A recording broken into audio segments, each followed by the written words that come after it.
Alright, so I decided to make a video on the websites and softwares I keep mentioning so you guys can kind of get a glimpse or a feel to what exactly is this crazy leader talking about. Well, one of the websites that I love and I use religiously, it does require a membership, is actually Course Hero, CourseHero.com, and it's an amazing website that has a lot of information and stuff that is constant. Um, it is kind of pricey, but I do recommend it because not only is it a very big database, which includes PowerPoints, key banks, answer keys, um, notes, syllabus, anything that you can think of, but also it does include some tutoring sessions where you can ask for help. I recommended it. I haven't used the tutors here. I've actually used the Chegg tutors, and it's very easy to use. You just go to study documents, you find anything that you're kind of struggling with. Let's say this week you had DNA replication.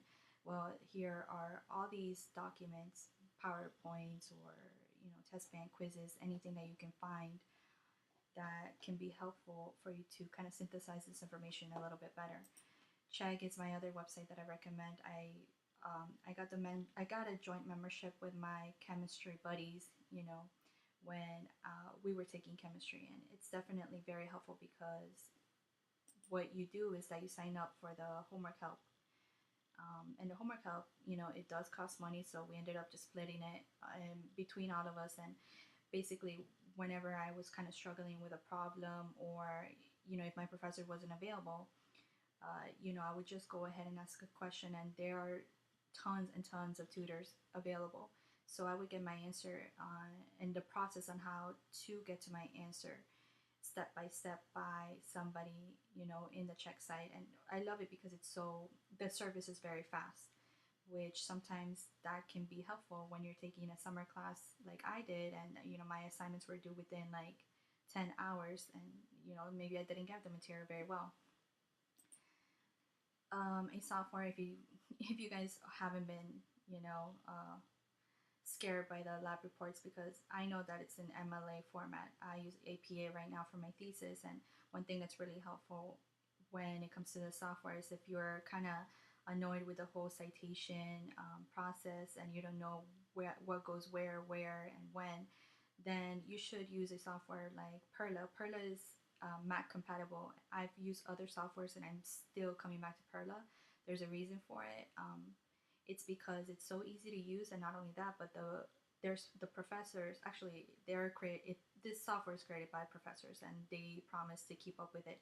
And I definitely believe that because right now, as I'm working on my thesis, there has been things being changed on the sixth edition of the APA handbook, and they kept up with it, which is awesome. The other softwares didn't.